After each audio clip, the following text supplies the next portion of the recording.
My very own chicken afritada. My version.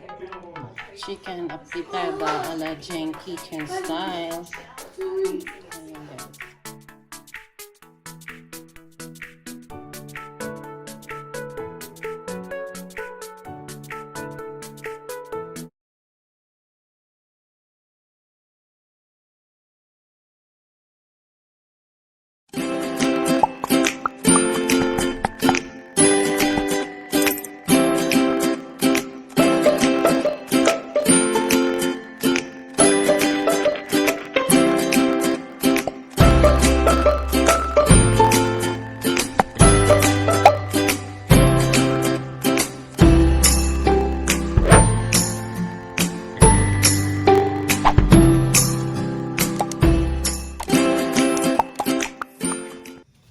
Mega love shoutout sa lahat!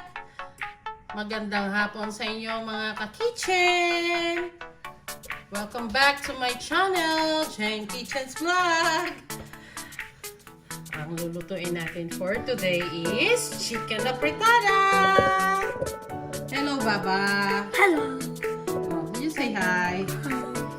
Yan guys, bali magluluto ako today ng chicken afritada. I have here, ayan yung aking chicken. It's a combination of a chicken drumstick and a wings. And then I have here carrots, potato, bell pepper, bay leaf,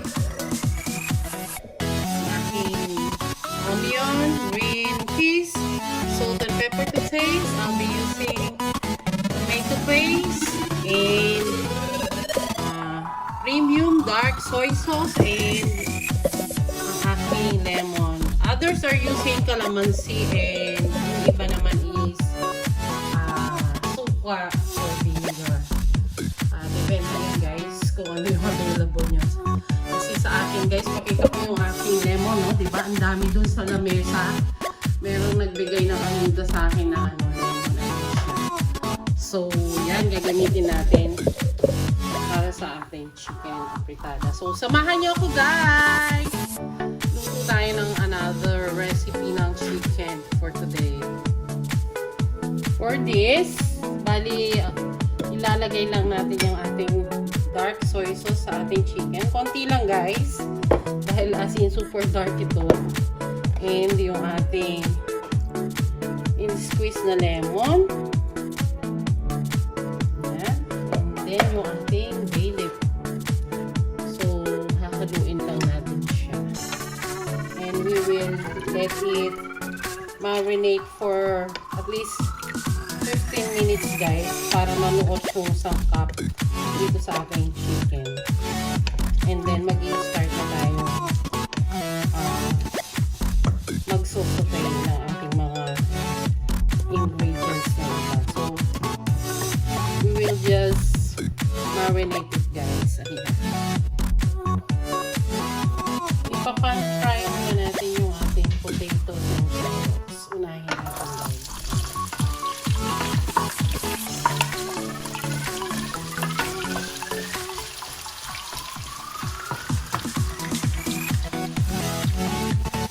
Next, isunod natin yung ating carrots.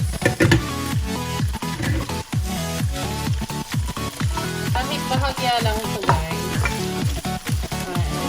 ilalagay pa rin naman natin ito pag malapit lang maluto yung chicken. Takpan natin ulit. Check natin. Yan, pwede nito guys. Hinaan ko lang.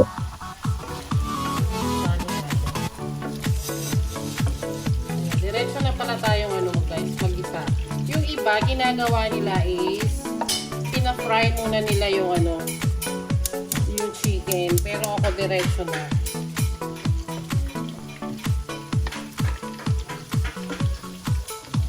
Diretso ng gisa.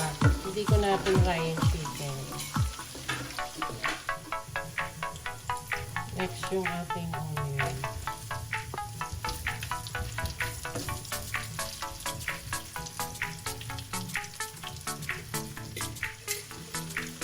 Luto na yung ating sibuyas. Ilalagay lang natin isa-isa yung ating chicken. Pero hindi muna natin ihalo yung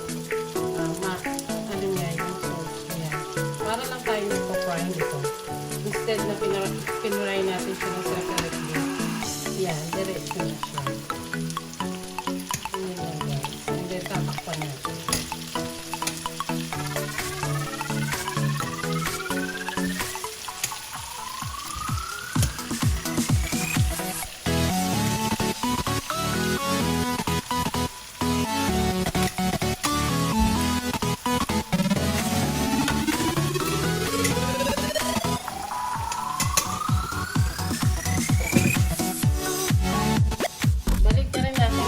Para yung kabilang side naman yung parang napakaway bago natin ihalo yung ating pinakapon.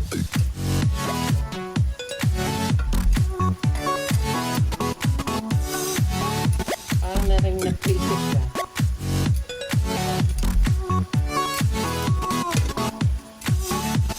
Shortcut ito guys. Takpan natin siya ulit.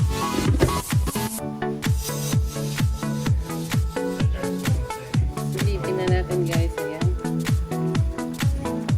Pwede na natin ilagay yung ating sobrang ng manok. Yan. Pag chicken guys, we don't need to mix ito. Kasi madideform yung ating chicken. So, hayaan lang natin. Mix man natin madalang para hindi masisira yung itsura ng chicken.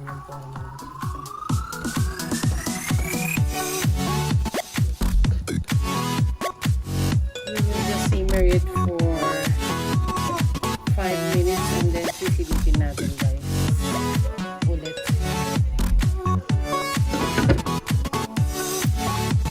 Balikan ko kayo.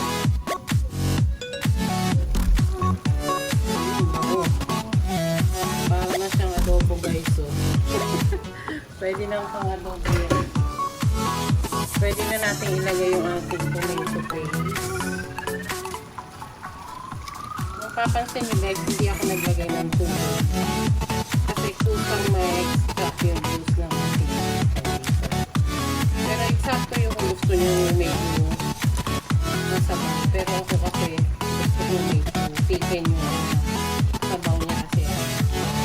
Tatlo lang naman kami. Ay, 4 lang naman kami kakain. So, we don't need to sabaw. So, hindi talaga ako naglalagay ng tubig sa mga ganyan guys. And ilalagay na natin yung ating potato and carrots para lumambot na rin siya. Malapit na lang to guys. 10 minutes siguro. Simmer pa natin ng 5 to 7 minutes or 10 minutes. Let's see kung pwede na siya. Yung ating salt and pepper, ilagay na rin natin para sumisip-sip na talaga yung lasa sa ating chicken. Yan guys. Takpan lang natin ulit. Nakikita nyo guys, ang sarap ng itsura nyo. Ilagay na natin yung ating green peas and yung ating bell pepper. In just 2 to 3 minutes guys. Luto na to.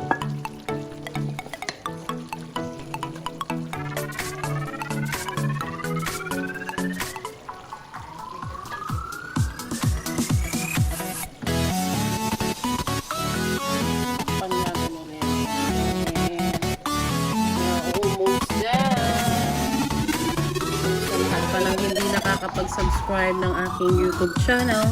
Don't forget to subscribe GHENG Kitchen's vlog and don't forget to click the notification bell button for more updates for our next video. Hope you enjoyed watching guys. I'll be back. Last silip na lang to guys. Ayan. Luto na yung ating chicken afritada. Tikman natin. Mark, gusto mong tikman to? Come here. Sarap.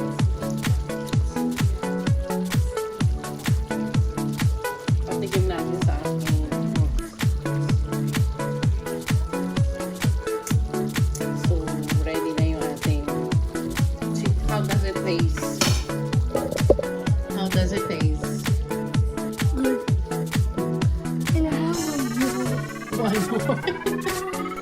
wanna try it again? One more pa.